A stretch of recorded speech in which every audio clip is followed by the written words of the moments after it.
My blood turned to ice as Amanda slid each glossy photograph across the polished mahogany dining table. The snapshots showed me, head tilted, hand occasionally touching an arm, smiling and engaged with different men in restaurants and cafes around the city. The sharp intake of breath from my mother-in-law Eleanor filled the suddenly airless room. "Look at these," Amanda said, her voice dripping with performative concern as she turned to my husband. "While David has been working himself to exhaustion, she's been running around town with other men." She placed her hand on his shoulder, standing too close to him, while Jessica, the woman he'd been sleeping with for months, sat silently at his other side. Amanda's eyes gleamed with triumph as she delivered her final blow. "Now you don't have to feel guilty about Jessica, and you definitely don't have to give Sophie anything in the divorce."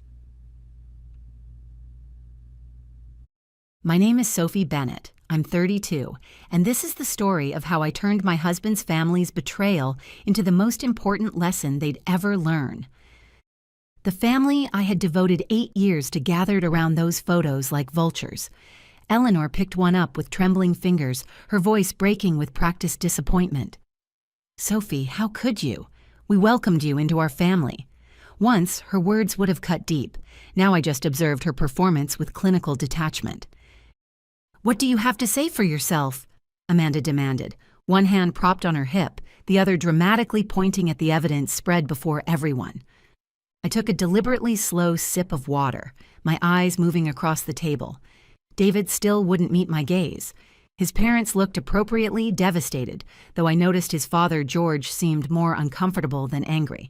Amanda stood tall, her posture radiating righteousness. "Nice pictures," I said calmly. "The lighting is excellent. You must have paid your private investigator quite a lot." Amanda's triumphant smile faltered. This wasn't the tearful denial she had scripted for this moment. "That's all you have to say?" she snapped. "You're not even going to deny it?" I reached into my purse, feeling everyone tense, waiting for tears, or perhaps a desperate confession. Instead, I placed my tablet on the table, its screen dark and reflective against the wood. Why would I deny it? My voice remained steady. Those men are all divorce lawyers. The silence that followed was absolute. "What?" Amanda stuttered, her composure cracking. I pointed to each photo methodically. "That's James Morrison, the best family lawyer in the city. This is Michael Turner. His firm specializes in cases involving infidelity. And this dinner, that's William Parker. He's particularly skilled at handling cases where people try to hide assets before a divorce." Amanda's face drained of color. David suddenly found his water glass fascinating.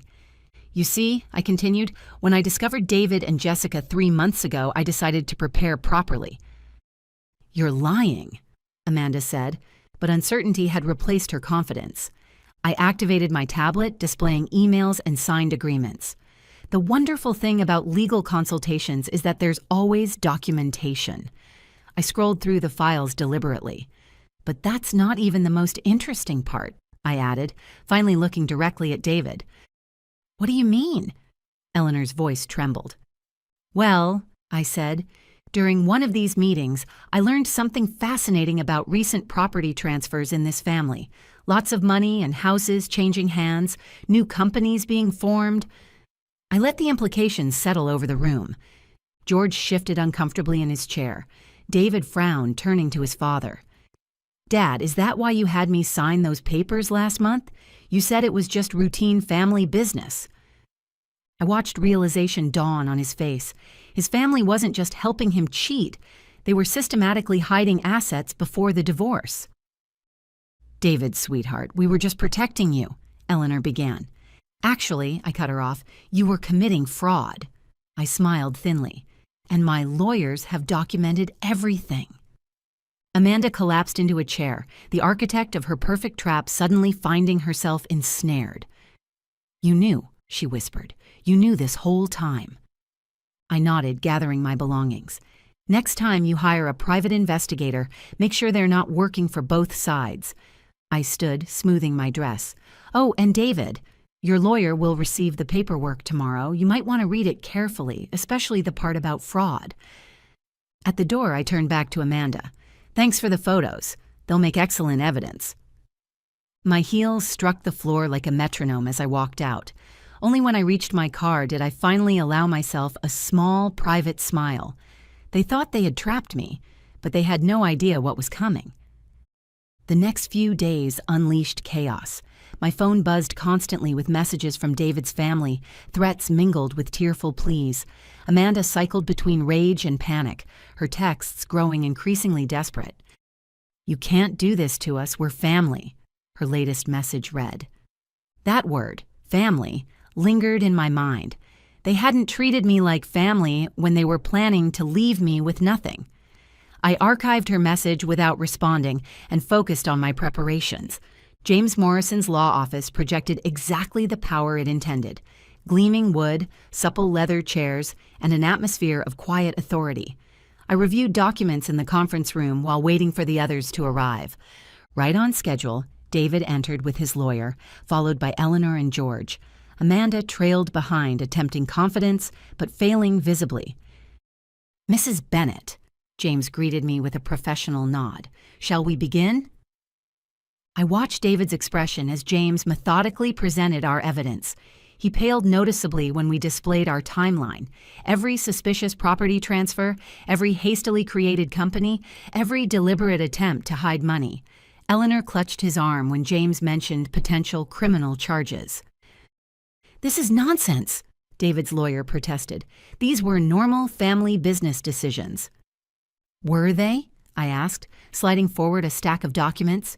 "Because these records show my name was removed from family business assets exactly 3 months ago, precisely when David began his affair. Quite a coincidence, don't you think?" George shifted uncomfortably. He had always been the weakest link, too concerned about his social standing to risk public scandal. "Now," James continued, "we're prepared to be reasonable. Mrs. Bennet helped build this family's success. She simply wants her fair share." "Fair share?" Amanda snapped. "She's trying to ruin us." I turned to her, maintaining my composure. "No, Amanda, I'm protecting what I helped create." I paused. "Would you like me to play the recording of you and David discussing how to keep the gold digger from getting anything?" Her face went white. David's head snapped up. "You recorded us?" "No," I replied calmly. "Your mistress did. Jessica was quite helpful once I showed her proof that you were planning to discard her too, once you'd secured your assets." The room erupted. Eleanor dissolved into tears. George demanded to speak with his personal lawyer. Amanda screamed about betrayal. Through it all, I sat quietly, watching my husband realize how thoroughly he'd been outplayed. "Here's what's going to happen," James spoke over the chaos, his voice commanding immediate silence. "We have documented evidence of attempted fraud. We can pursue this criminally, or we can reach a reasonable settlement today. Your choice." David's lawyer requested a moment with his client. As they huddled in the corner, I could see the fight draining from David's body. He'd always been arrogant, convinced of his own cleverness. But now, he looked hollowed out. "We'll agree to fair terms," his lawyer finally announced. "Excellent," James smiled. "Mrs. Bennet has already outlined her requirements." He distributed copies of my settlement proposal. I'd been thorough but not vindictive. I wanted what I'd helped build, nothing more. "This is outrageous," Eleanor exclaimed, but George placed a restraining hand on her arm. "Sign it, David," he said quietly. "We can't risk this getting out." As David picked up the pen, Amanda made one last desperate attempt. "Wait!" Those photos, they were in public places. She was flaunting these meetings. I couldn't help but laugh softly. Of course they were public.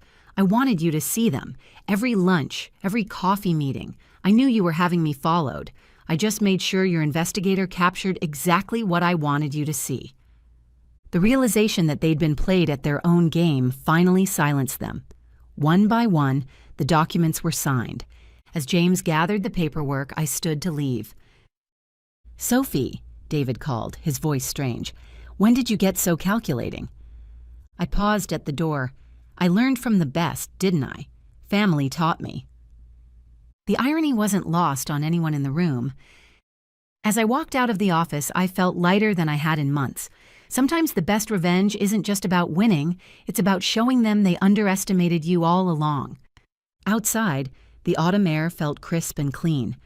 My phone buzzed with a message from Jessica. "It's done. Thank you for showing me the truth about him." I smiled, remembering how easily David's mistress had become my ally once I showed her proof of his pattern. His promises to her, his plans to discard her just like me after securing his wealth. Sometimes the strongest alliances come from unexpected places. Driving home, I thought about family, not the one that had betrayed me, but the one I would build for myself now, on my own terms. 6 months after the settlement, I sat on the balcony of my new apartment, sipping coffee and watching the city awaken. Morning sunlight cast long shadows across my newly furnished living room, highlighting the fresh start I'd created. My phone buzzed with a text from Jessica of all people. We'd maintained an unlikely friendship after everything. "You won't believe who I just saw at Riverside Cafe. Amanda, she actually tried to pretend she didn't see me." I smiled, remembering how thoroughly the family had unraveled after our meeting. Their carefully constructed facade of perfect family business had cracked under the weight of their own schemes. George had retired early, claiming health issues, but everyone knew it was to avoid the whispers at his precious country club. Eleanor had thrown herself into charity work, desperately trying to maintain their social standing. Amanda perhaps had faced the harshest reality check. Her role in the attempted fraud had cost her position in the family company. Last I'd heard, she was working as a junior accountant at a small firm, a significant step down from her former executive title. My phone rang. James Morrison. "Sophie," he greeted warmly. "Just wanted to let you know the last of the transfers are complete. Everything's officially settled." "Thank you, James, for everything." "You know," he said thoughtfully, "in all my years practicing law, I've never seen someone handle betrayal with such strategic precision. Have you ever considered a career change?" I laughed, but his words resonated. In outmaneuvering David and his family, I discovered parts of myself I never knew existed: strength, cunning, and an ability to see several moves ahead. Later that afternoon, I met Laura, my closest friend, for lunch. She'd been my rock throughout everything, one of the few people who knew the whole story from the beginning. "Have you heard?" she asked, sliding into her seat. "David's been demoted. Apparently, some of his business decisions during the divorce drama didn't sit well with the board." I shook my head. "I'm not surprised. He always did think he was smarter than everyone else." "Speaking of smart," Laura leaned forward, "how's the new venture going?" After the settlement, I'd used part of my funds to start a consulting firm, helping other women navigate complex divorces and financial disputes. It felt right, using my experience to help others protect themselves. "We're expanding," I said, unable to hide my pride. "Opened a second office last week." "Look at you," Laura grinned. "From being blindsided by your husband's betrayal to running your own empire. Who would have thought?" I reflected on the woman I'd been a year ago, trusting, naive, willing to believe in family loyalty above all else. That woman was gone, replaced by someone stronger, wiser, but not bitter. If anything, I was grateful for the lessons learned. My phone buzzed again, another text from Eleanor. "I miss you. The family isn't the same without you." I archived it without responding. Some bridges, once burned, shouldn't be rebuilt. That evening, as I reviewed applications for my firm's mentorship program, I reflected on how life had changed. The family that had tried to destroy me had inadvertently set me free. Their attempts to leave me with nothing had pushed me to become something more than I'd ever imagined. The doorbell rang. Jessica with a bottle of wine. Our monthly catch-up sessions had become a tradition of sorts. "To Karma," she raised her glass, settling onto my couch. "David's dating someone new, by the way. Poor girl has no idea what she's getting into." "Should we warn her?" I asked, half joking. Jessica laughed. "Something tells me she'll figure it out on her own. Besides, I hear she's quite clever with computers. Maybe she'll catch on faster than we did." We shared a knowing look. Sometimes the best revenge isn't about getting even.